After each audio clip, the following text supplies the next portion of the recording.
y que prepare nuestros corazones haciéndolos tierra fértil, Señor, donde la semilla que será depositada esta noche, Señor, pueda germinar y dar los frutos para la gloria de tu nombre.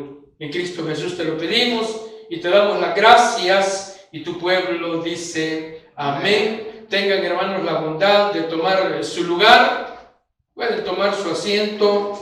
Gloria al Señor, gloria a Dios, aleluya, gloria a Dios. Como decía, esta noche vamos a comenzar, hermanos, a estudiar las doctrinas de la Biblia. Créanme que esto es muy importante porque es nuestra base. ¿En qué creemos como iglesia? Este es nuestro fundamento. Hemos dicho ya en repetidas ocasiones que una iglesia que no tiene doctrina, pues prácticamente están en nada. Hay muchas iglesias que no tienen, hermanos, una base doctrinal.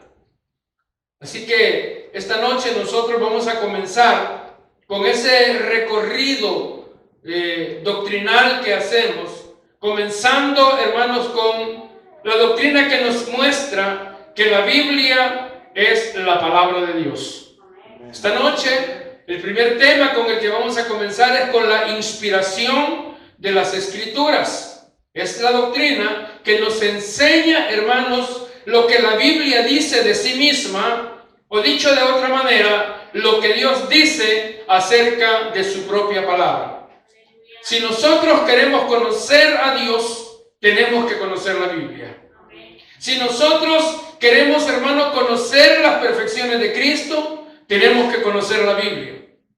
El Señor Jesús dijo que ellas, la palabra que se encuentra aquí, son las que dan testimonio de Él. Así que queremos estudiar, hermano, lo que Dios nos dice en su palabra, pero también lo que nos dice de su palabra.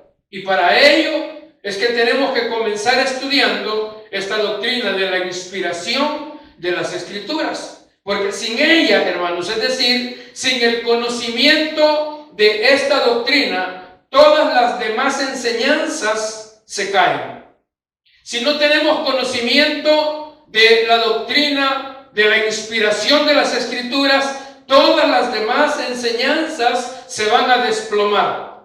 Como veremos más adelante, hay tres características principales de la Biblia. Primero, que es verbal; segundo, que es plenaria; y tercero, que es inerrable.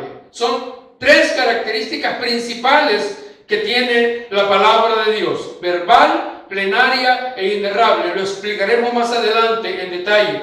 Pero cuando decimos que la Biblia es inerrable, es porque la palabra de Dios no contiene error. La palabra de Dios no contiene error porque su autor es perfecto. Porque el autor de la Biblia es Dios. Sí, la escribieron hombres, ¿sí? Pero estos hombres que escribieron, hermanos, escribieron inspirados por el Espíritu Santo de Dios. Amén. Vamos a leer una porción para sentar como base esta noche en nuestro estudio. Y le voy a pedir que me acompañe a la segunda epístola del apóstol San Pedro. Segunda carta de Pedro, fácil de encontrar, está después de la primera carta.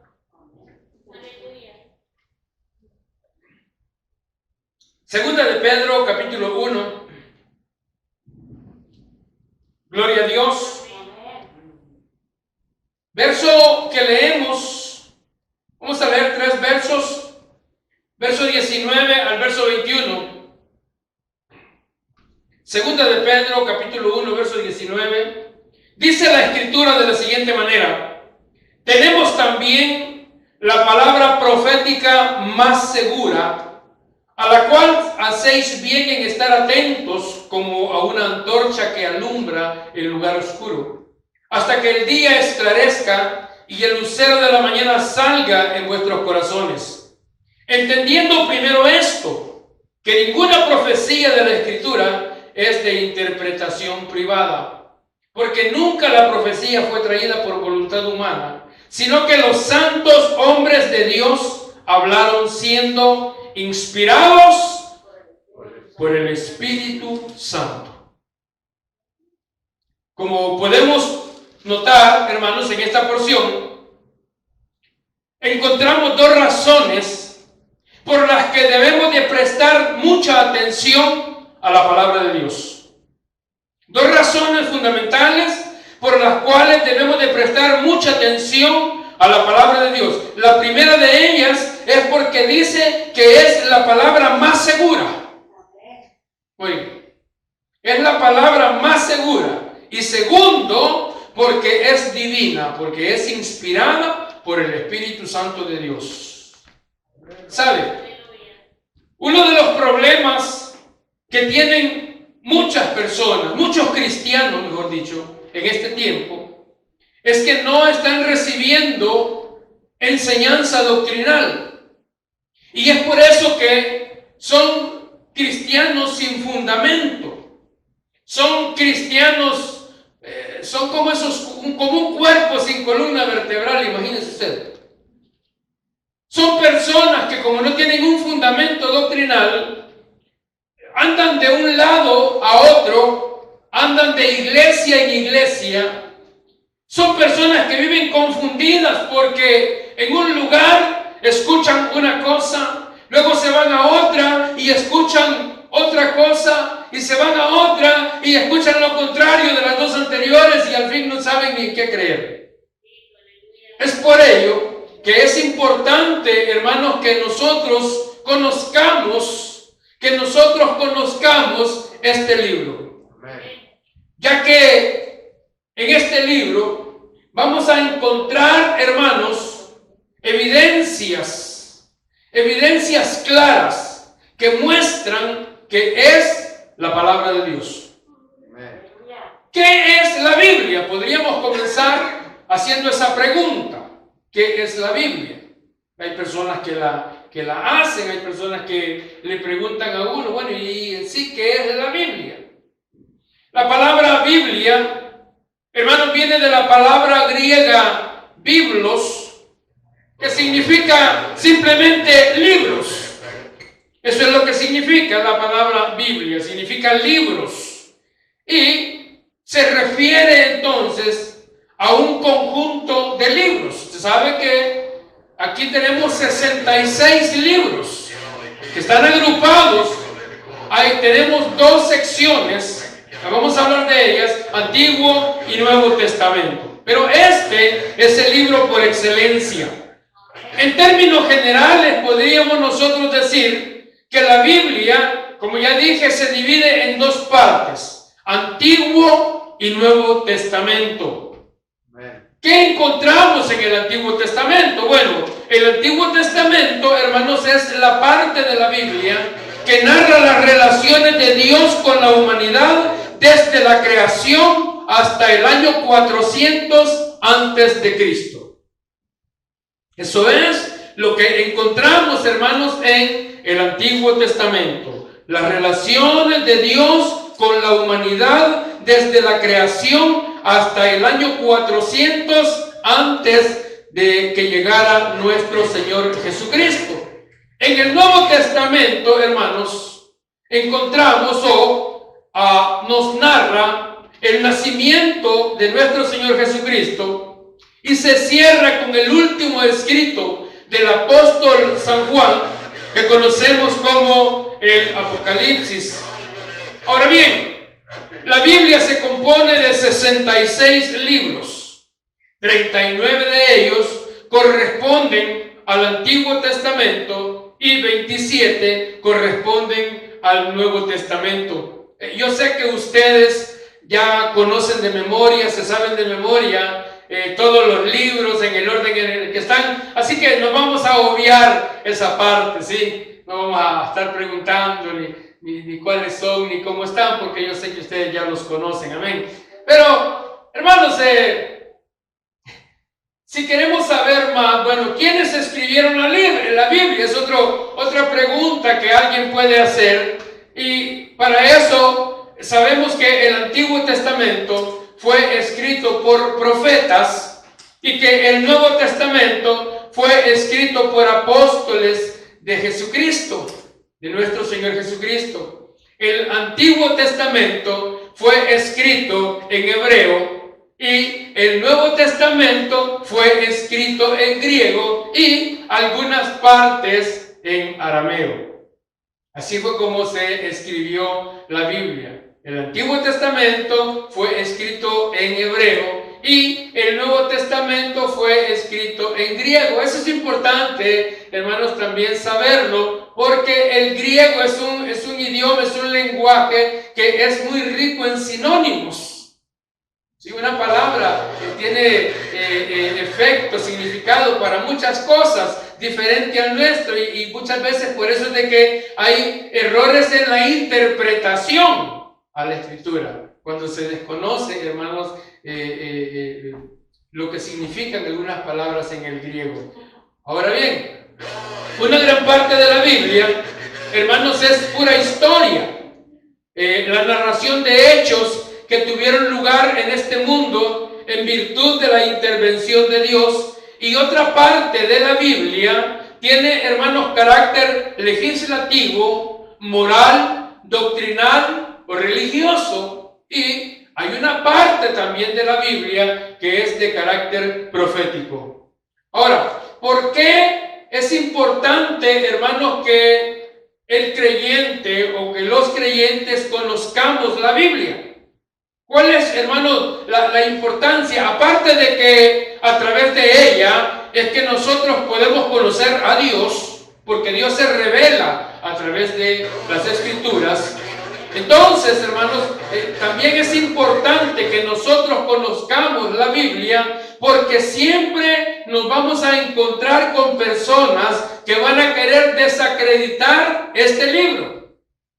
Siempre uno se encuentra con personas, hermano, que quieren desacreditar la Biblia. Y entonces, cuando el creyente no tiene ni idea de lo que es esto, el creyente comienza a dudar y muchas veces eso lo lleva hasta a pecar. Bueno, la duda es un pecado, ¿sí?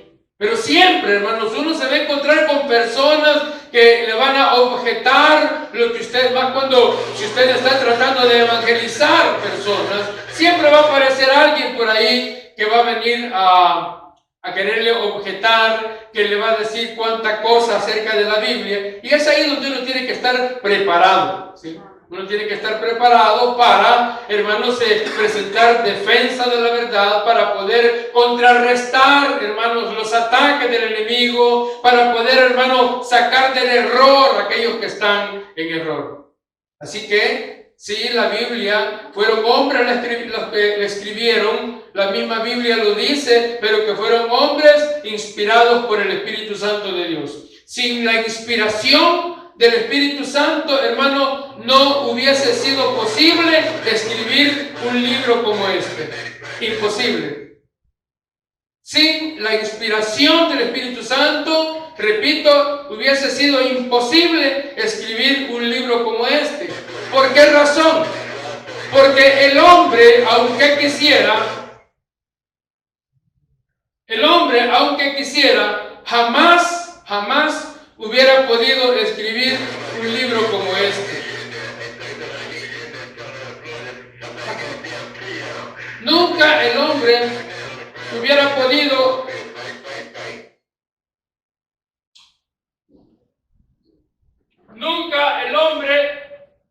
podido escribir un libro como la Biblia, aunque el hombre tuviera la capacidad, aunque el hombre tuviera el conocimiento, la capacidad intelectual para escribir un libro como este, no lo hubiera hecho, porque la condición moral y espiritual del hombre no le hubieran podido permitir o no le hubieran permitido escribir, hermanos, un código de leyes que comenzara por condenarle a él mismo.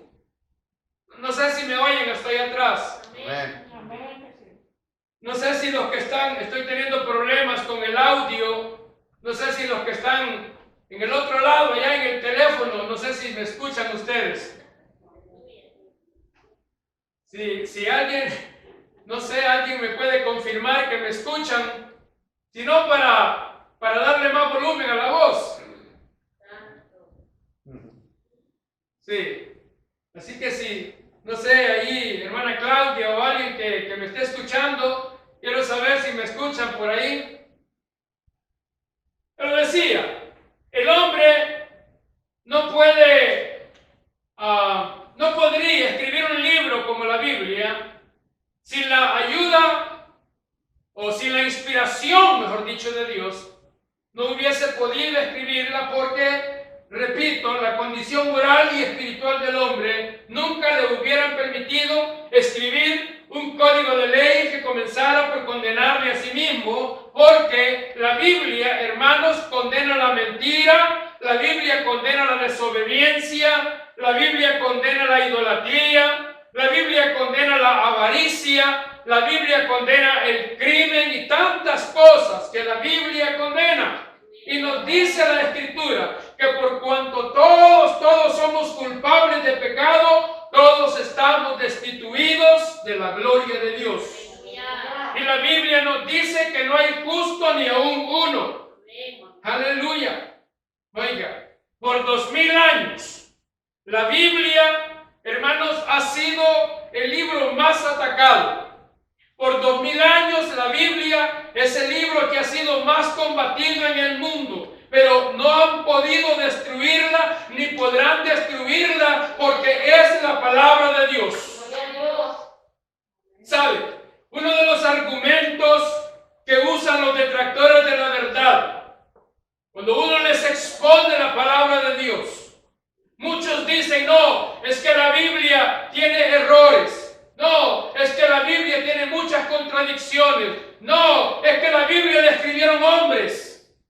Ya dijimos, sí, la escribieron hombres, pero hombres, santos hombres de Dios, inspirados por el Espíritu de Dios.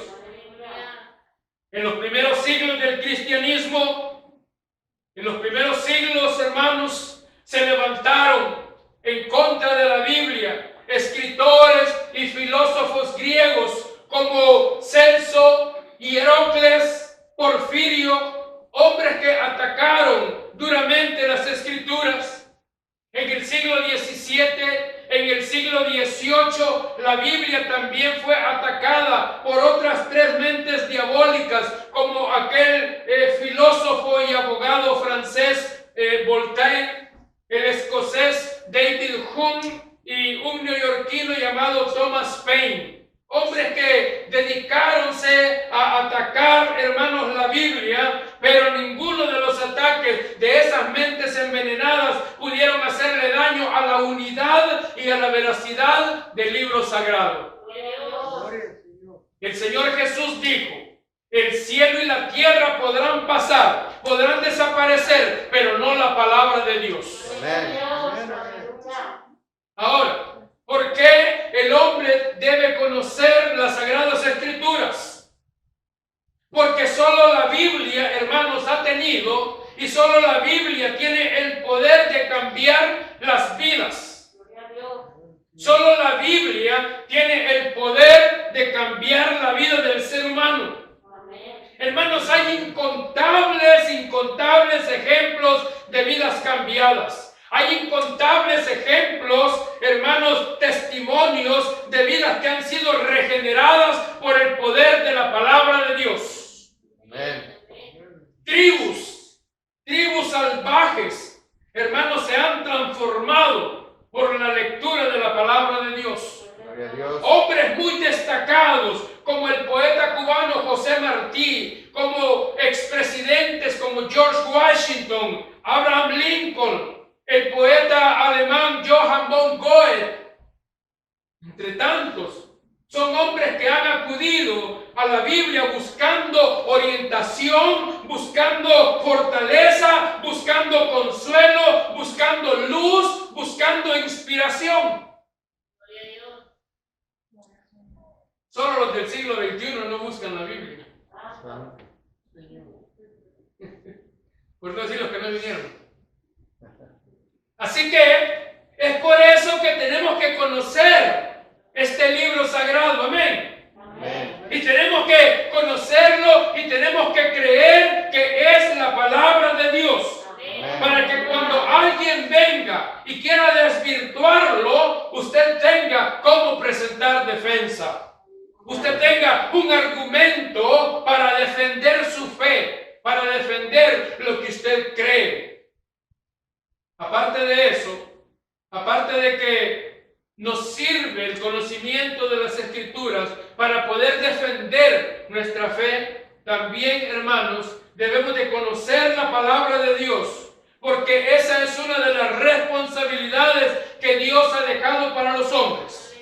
El Señor Jesús lo dijo: escudriñad las Escrituras, dijo el Señor. Escudriñad las Escrituras, porque en ellas os parece que tenéis la vida eterna, y ellas son las que dan testimonio de mí. Amén. Así que, en el desarrollo de este estudio, lo que queremos presentar, hermanos, son las evidencias. Y eso es lo importante que usted conozca. ¿Cuáles son las evidencias que muestran que la Biblia es enteramente la palabra de Dios? Amén. Aunque haya sido escrita por hombres, existen múltiples evidencias que así lo demuestran. Estas evidencias, hermanos, las podemos clasificar en evidencias internas y también evidencias externas. ¿Qué es lo que vamos a ver? ¿Cuáles son las evidencias internas? Usted sabe que si nosotros queremos probar algo, la manera de probar es presentando evidencias. Amén. La manera segura, fiel de poder probar un hecho es a través de las evidencias. Si no tenemos evidencias, ¿quién nos puede creer? Pero si nosotros presentamos evidencias, hermanos, ese testimonio tiene peso. Amén.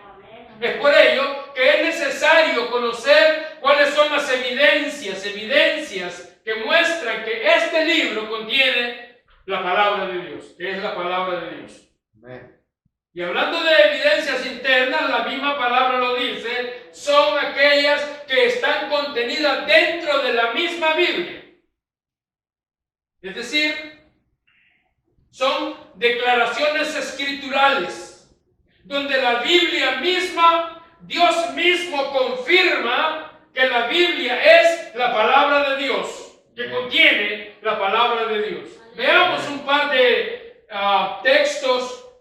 19. Yo sé que la mayoría de textos ustedes que son lectores de la Biblia los conocen. Pero si usted quiere llevar un registro, puede ir anotándolos por ahí para estudiarlos después de que hayamos terminado. Esta noche, cuando no pueda dormir, bueno, hay gente que ocupa la Biblia para dormirse, ¿verdad? Aleluya. Entonces, estamos hablando de evidencias internas, declaraciones escriturales, hermano, que demuestran que la Biblia es la palabra de Dios. Salmo 19, verso 7. Amén. Dice la Escritura que la ley de Jehová es perfecta, que convierte el alma. El testimonio de Jehová es fiel, que hace sabio al sencillo. ¿Se da cuenta? Dice que la ley de Jehová es perfecta. Y cuando la Biblia habla de la ley, está hablando de toda la palabra de Dios.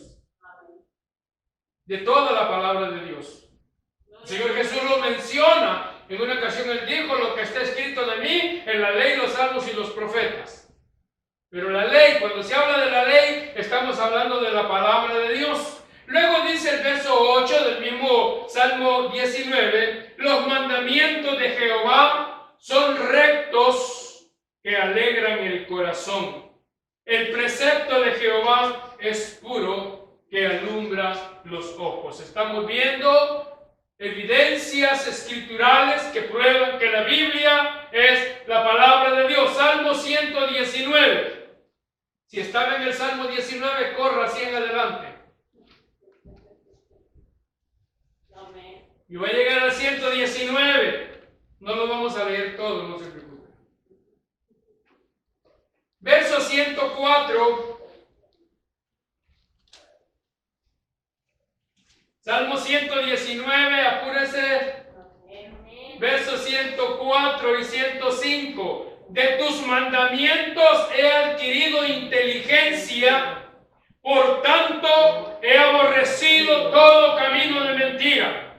Lámpara es a mis pies tu palabra y lumbrera a mi camino. Como usted puede darse cuenta, la Biblia misma está atestiguando, la palabra misma está atestiguando ser la palabra de Dios. Amén. Vayamos al Nuevo Testamento. En la primera carta del apóstol Pablo a los tesalonicenses,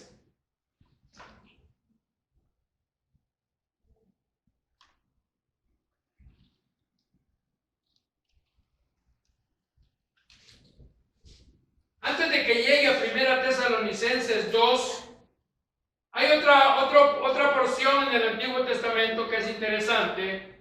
No lo busque. Está en Jeremías capítulo 36, verso 2. Anote la cita nada más. Jeremías 36, 2, dice la palabra del Señor. Oiga lo que el Señor le dice al profeta.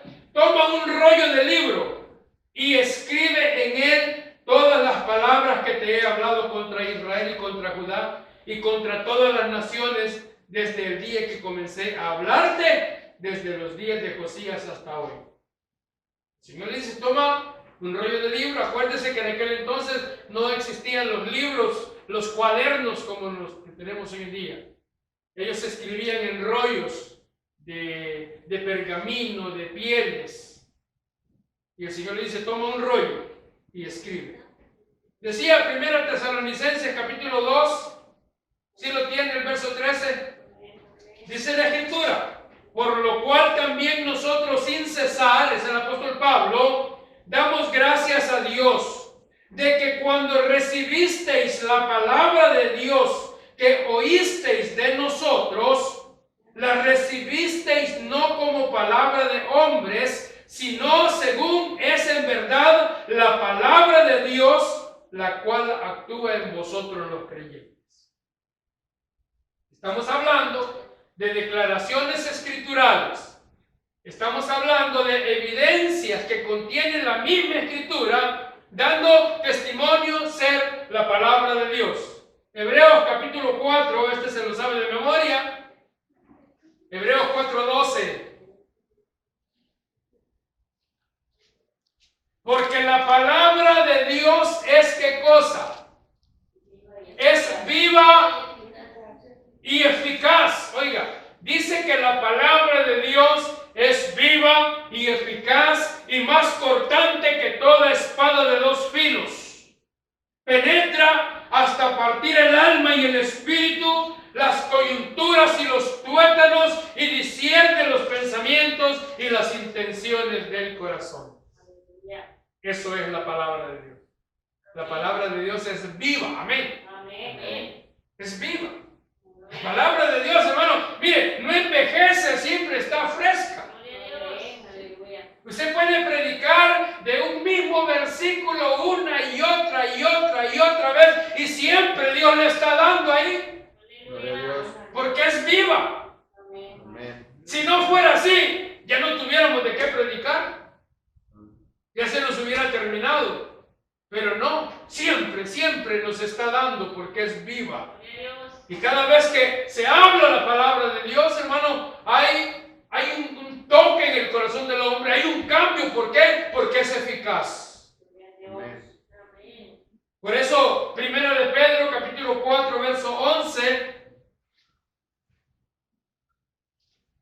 dice el apóstol,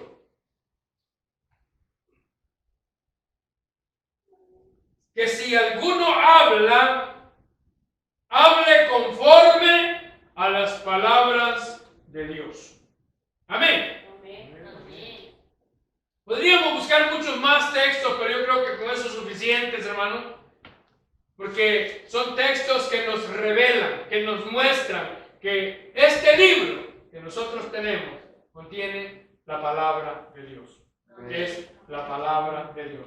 Así que cuando alguien le venga a decir ahí que le venga con el cuento de la Caperucita Roja, cualquier otra cosa, dígale no.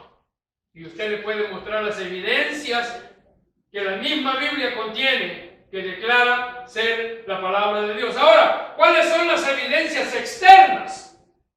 Bueno, evidencias externas, ya la misma palabra nos está diciendo, estas están fuera de la Biblia. Es decir, son aquellas que presentan situaciones tocantes a la Biblia, situaciones que únicamente pueden ser explicadas por medio de la aceptación de que ella es la palabra de Dios. Lo voy a repetir.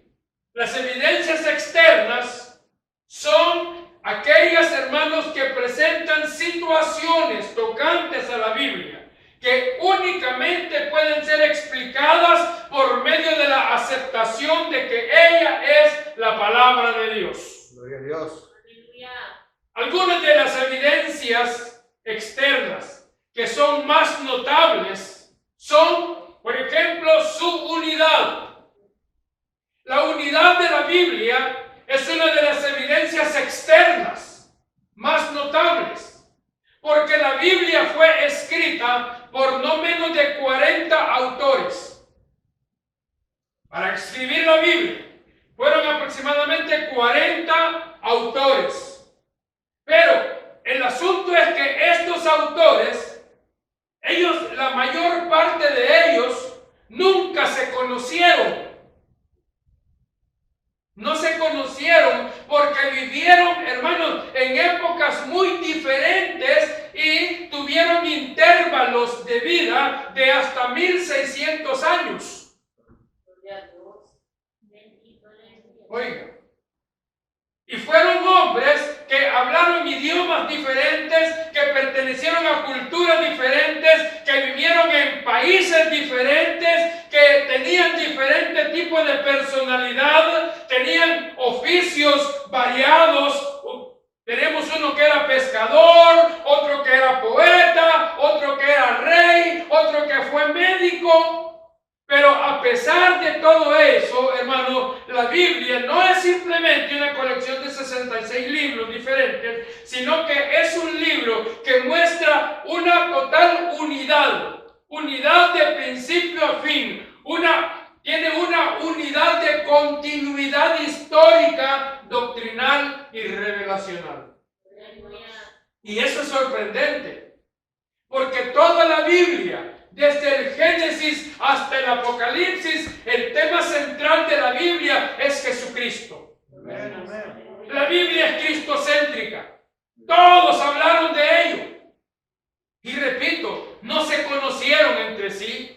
Vivieron, hermanos, en lugares diferentes. Tuvieron intervalos de vida de hasta 1600 años, pero todos con un mismo pensamiento, un mismo sentido. Gloria al Señor. Entonces, el hecho, hermanos, de que los escritores, esos escritores humanos de la Biblia, no se hayan conocido entre ellos, ni siquiera se leyeron, eso resalta la verdad de que la unidad de la Biblia, esa unidad que hay en ella, únicamente puede ser explicada como un milagro que la coloca en la categoría de palabra de Dios. De otra manera, imposible. Imposible. Un hombre que vive en China no podría ponerse de acuerdo con uno que vive aquí en Norteamérica y escribir algo sin hablar entre ellos, pues. Entonces, tenemos la primera evidencia, la unidad que tiene la Biblia. Amén. La unidad que tiene la Biblia. Pero también hay otra evidencia que es su extensión. Y cuando hablamos de extensión, nos estamos refiriendo a que la Biblia es un libro que no solamente habla de asuntos espirituales. Mucha gente piensa que la Biblia solamente habla de eso. ¿Sí? Ya cuando le ven la Biblia a uno, ya lo empiezan a encasillar en algo a uno. Porque para mucha gente la Biblia únicamente habla de cuestiones espirituales. de asuntos espirituales, pero no. La Biblia, hermano, es un libro. Por eso decimos que es plenaria, ya les explico. La Biblia es un libro que se extiende para tocar, hermanos, mire, la Biblia toca temas científicos, históricos, geográficos, culturales, sociales, sanitarios, psicológicos, de lo que quiera. En la Biblia usted encuentra todo eso. La Biblia contiene todo eso. Amén. Amén. Pero, aunque la extensión del contenido de la Biblia es tan amplio, resulta, hermanos, un verdadero milagro que todas y cada una de sus afirmaciones en cualquiera de los campos que he mencionado son, hermanos, siempre exactos y sin error. Son exactos y sin error. Ese hecho cobra un mayor realce al considerar que la Biblia es el libro completo más antiguo que conserva la humanidad. Oiga, la Biblia es el libro más antiguo, que conserva la humanidad. Sus libros fueron escritos en una época, hermanos, donde no habían los descubrimientos modernos. Se ignoraba todo eso. Sin embargo, nada de lo que en estos libros está escrito nunca ha sido contradicho por descubrimientos posteriores. Esa infalibilidad en tan diversos campos del conocimiento únicamente pueden ser explicadas por la verdad de que la Biblia es la palabra de Dios. Amén.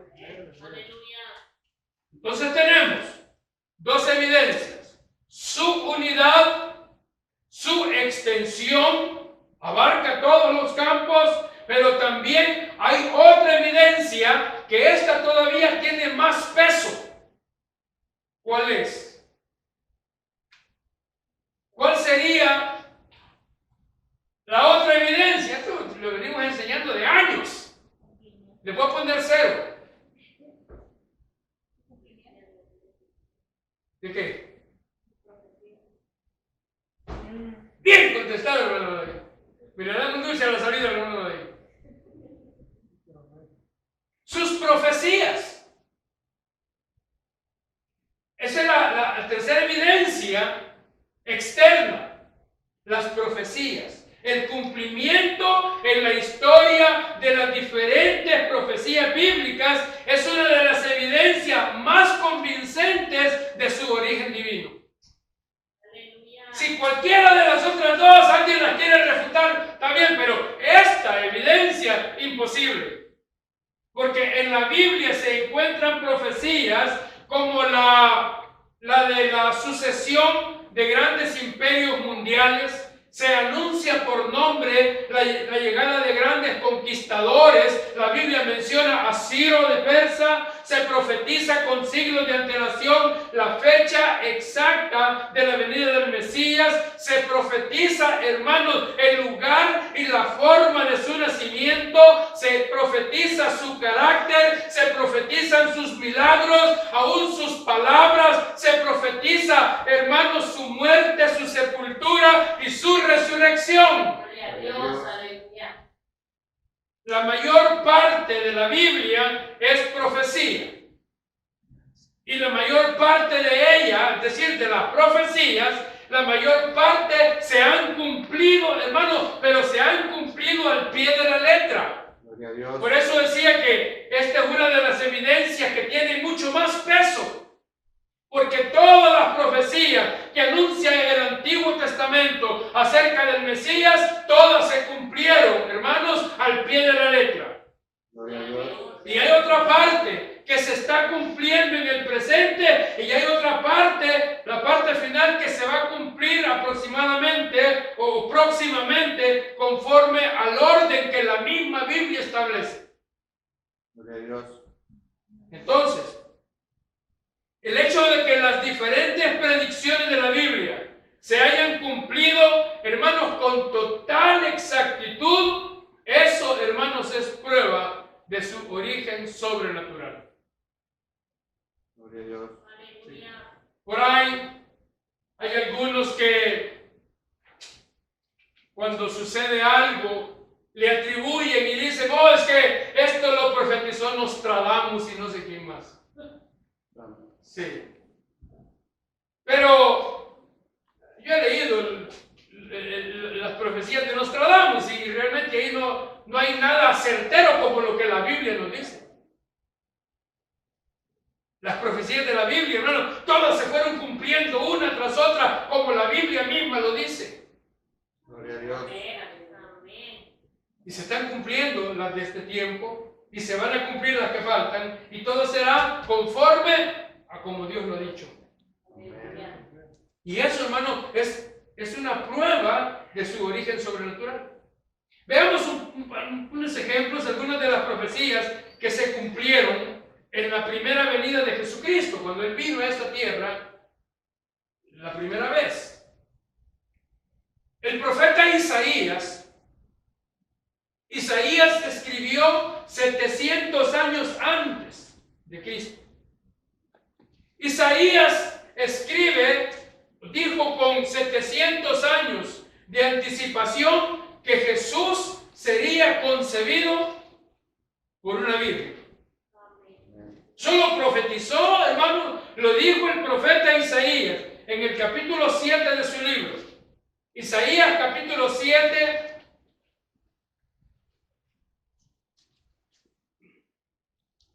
Apúrese. Verso 14. Lo que dijo el profeta Isaías, por tanto, así dice, Amén. el Señor mismo os dará señal. He aquí que la Virgen concebirá y dará a luz un hijo y llamará su nombre Emmanuel. ¿Cuándo se cumplió esa profecía? Mateo capítulo 1. Mateo capítulo 1, verso 23. Todo esto aconteció para que se cumpliese lo dicho por el Señor. ¿Lo dicho por quién? Lo dicho por el Señor por medio del profeta cuando dijo: He aquí, una virgen concebirá y dará a luz un hijo, y llamará su nombre Emmanuel, que traducido es Dios con nosotros. 700 años antes lo dijo el profeta, y se cumplió tal y cual lo había dicho. También Isaías dijo que sería despreciado y desechado por los hombres. Isaías capítulo 53. Isaías capítulo 53, verso 3. Despreciado y desechado entre los hombres, varón de dolores, experimentado en quebranto, y como que escondimos de él el rostro, fue menospreciado y no lo estimamos. ¿Cuándo se cumple esa profecía? Lucas capítulo 9, capítulo 9 del Evangelio según San Lucas, dice el verso 22, y diciendo: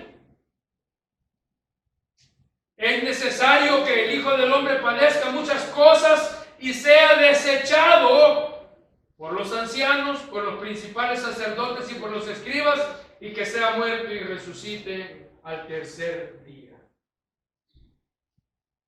700 años antes lo dijo el profeta y se cumplió.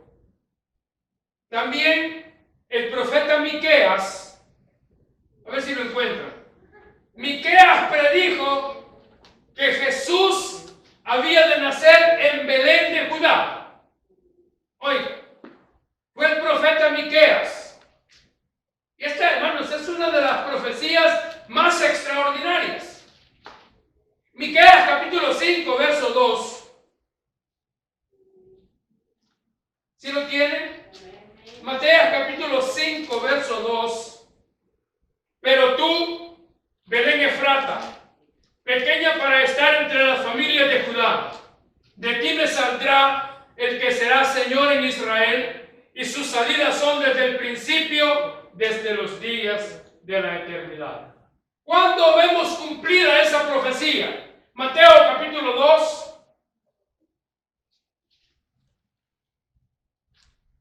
Mateo capítulo 2, verso 1. Dice que cuando Jesús nació en Belén de Judea, en días del rey Herodes, vinieron del oriente a Jerusalén unos magos. El profeta dijo que nacería en Belén. Amén. Y el Señor, aquí en Mateo capítulo 2 dice que el Señor nació en Belén de Judea.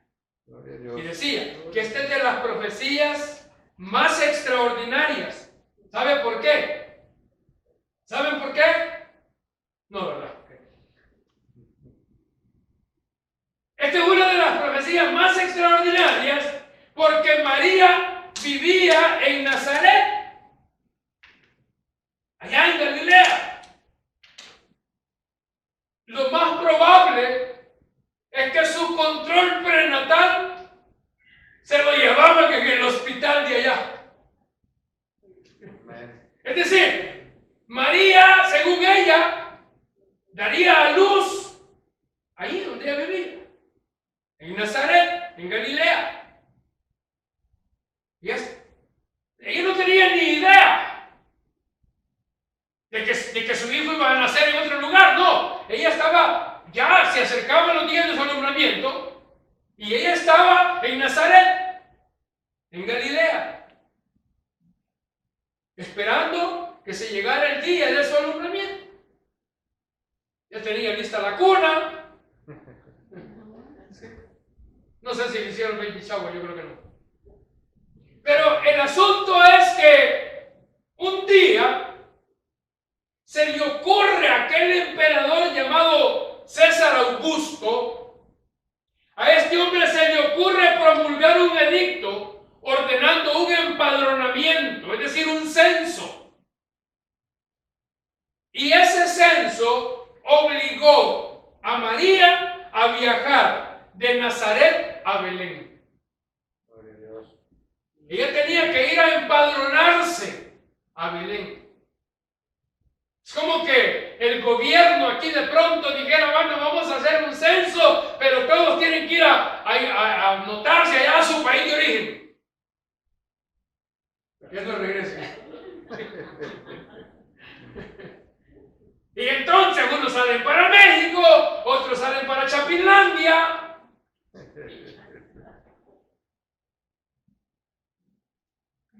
Y así sucesivamente. Los de aquí pues nos quedamos aquí.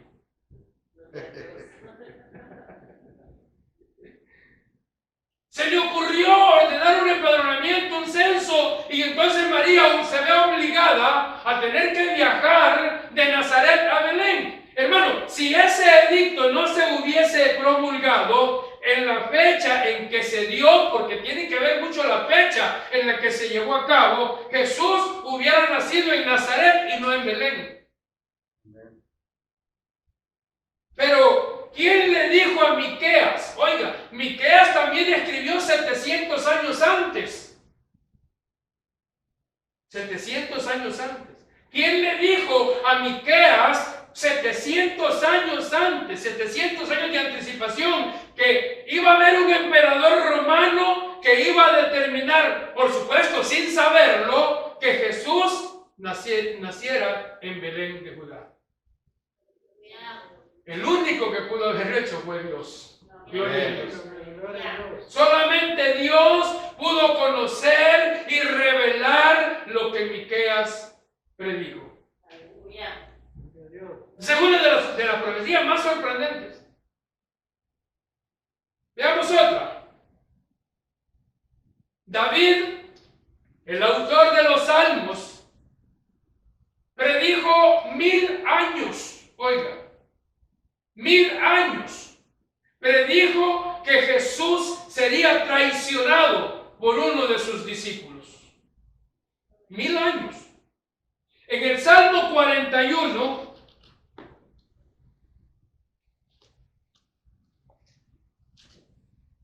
en el Salmo 41,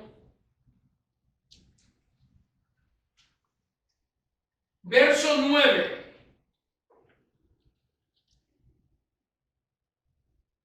Dice la palabra del Señor: aún el hombre de mi paz, en quien yo confiaba, el que de mi pan comía. ¿Usted sabe que Judas comía ahí en la mesa con el Señor? Comía del pan. Y dice: el que de mi pan comía, alzó contra mí el calcañar. David escribe ese salmo 1000 años antes de Cristo. San Juan capítulo 13, para que veamos el cumplimiento de la profecía.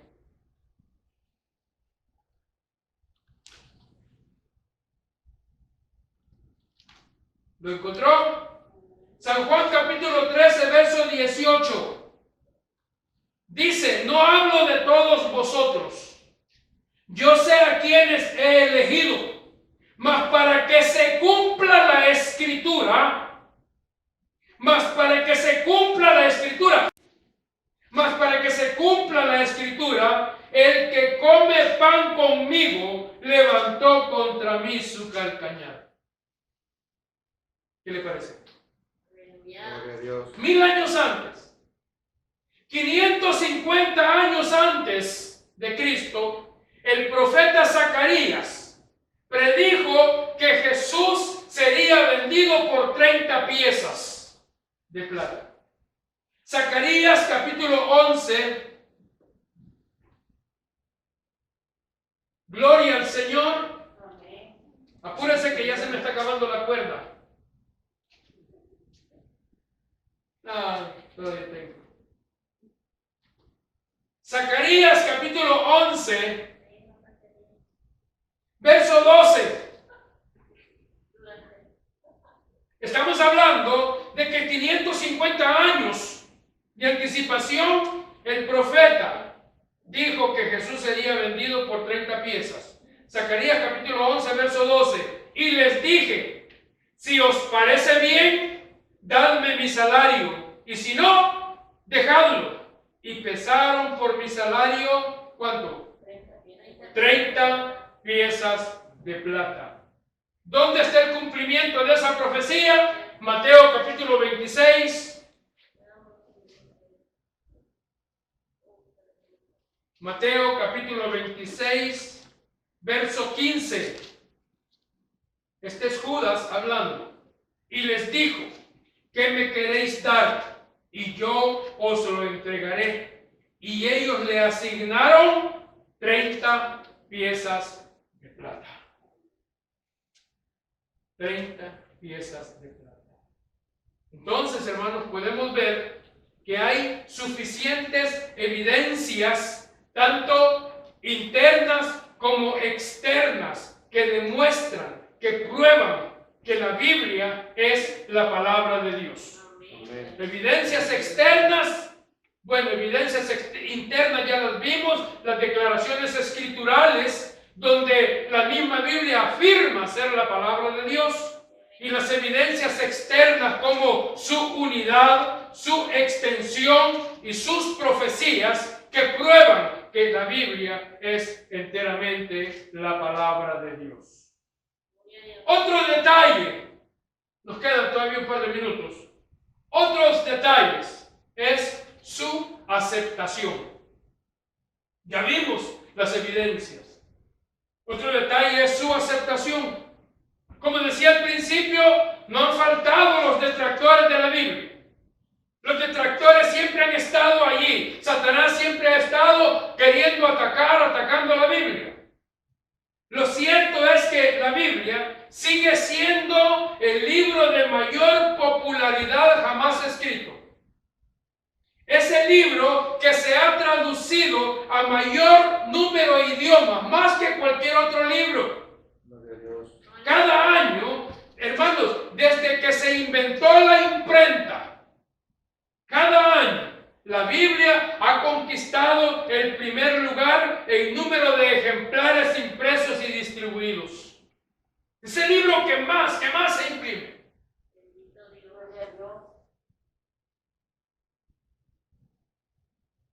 Eso nos habla de su aceptación. Su aceptación es universal. Gloria a Dios. Hermanos, cuando digo que su aceptación es universal, hermano, la Biblia la leen los niños, la leen los jóvenes, la leen los adultos y la leen los ancianos, como yo. Mira que digan amén. Todo el mundo lee la Biblia. Niños, jóvenes, adultos, ancianos, viejitos. La Biblia ha sido, hermanos, inspiración para escritores, para oradores, para políticos, artistas. Se han inspirado en la palabra de Dios. Cantores. Es el libro, hermanos, sobre el que mayor número de comentarios se han escrito. Tantos comentarios bíblicos, hermanos. Millares de eruditos se han dedicado a su estudio, al estudio de la palabra de Dios, de la Biblia, sin agotar. Han pasado siglos y siglos y han dedicado sus vidas a estudiar sin agotar, hermanos, sus enseñanzas y sus verdades. Dios. Este fenómeno literario sin par es otra prueba de que la Biblia es de origen divino. Gloria a Dios. Una más, su poder. La Biblia, ya lo dije al principio, es el libro que más vidas ha cambiado. Amén. Si no, mirémonos nosotros, pues. Hoy ya no soy tan tranza, dicen por ahí. Es el libro que más vidas ha cambiado. Porque la Biblia tiene ese poder de transformar el carácter de los hombres, los hogares. La lectura de la Biblia, hermano, puede librar de los vicios, de las enfermedades, pero sobre todo del pecado y de la desesperanza. La lectura de la Biblia anima, reprende, consuela y corrige. Todo eso es de la Biblia. Oiga. Pues no es cierto que cuando uno está desanimado y uno viene a la palabra de Dios y Dios comienza a hablarle a uno a través de ella, de pronto uno comienza a sentir fuerzas. Y te sientes animado y con ganas de seguir. Pero también muchas veces la Biblia nos reprende. No como aquel, ¿verdad?, que agarraba la Biblia y decía, yo voy a cerrar la Biblia y la voy a abrir donde apunten mis 2 dedos, ahí eso voy a leer. Tenía la costumbre ese tipo de... Ese era el hermano Tibiolín. Le gustaba leer la Biblia así, pues entonces un día abre la Biblia y se topa con un verso que dice, y Judas se ahorcó. No, dijo, esto está mal, no puede ser eso. Y volvió a cerrar la Biblia y la volvió a abrir. Cuando abre la Biblia, sus dedos estaban apuntando donde decía, y lo que has de hacer, hazlo pronto.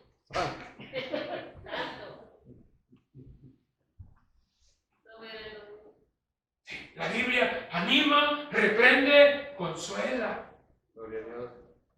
Cuando uno viene a la Biblia nos consuela.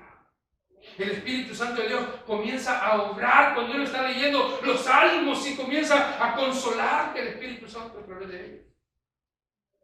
Pero también nos corrige. Gloria a Dios. Esa es la parte que menos le gusta a la gente, pero es la Biblia la que nos corrige. Aquella persona que lee la Biblia no vuelve a ser la misma. Es la Biblia, hermano, la que ha inspirado a grandes hombres de la historia y ha precipitado grandes acontecimientos. Ningún otro libro ha probado tener más poder para mover el corazón humano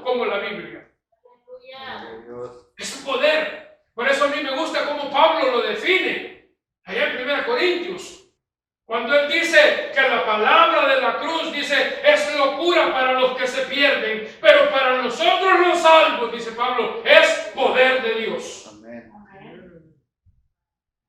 Pero para los que se salvan, esto es a nosotros, dice en nuestra versión Reina Valera, es poder de Dios. Eso es la palabra de Dios, eso es la Biblia, es poder de Dios. Dios. Entonces, esa conjugación de las evidencias internas y externas que hemos mencionado prueban que la Biblia es la palabra de Dios. Gloria a Dios. Ahora, queda pendiente el explicar cómo un libro que fue escrito por hombres puede ser la palabra de Dios. Eso lo vamos a ver el próximo miércoles en este mismo lugar, si el Señor no ha venido y si nos da permiso. Así que, mire, esto está mejor que al diablo con el diablo y que las tontas no van al cielo. No se lo vaya a perder el próximo miércoles. Venga. Y usted que está allí en la plataforma digital, no se pierda la continuación de este estudio, que viene más interesante. Vamos a seguir exponiendo que la Biblia es la palabra de Dios. Amén. Amén. Oramos entonces. Póngase de pie.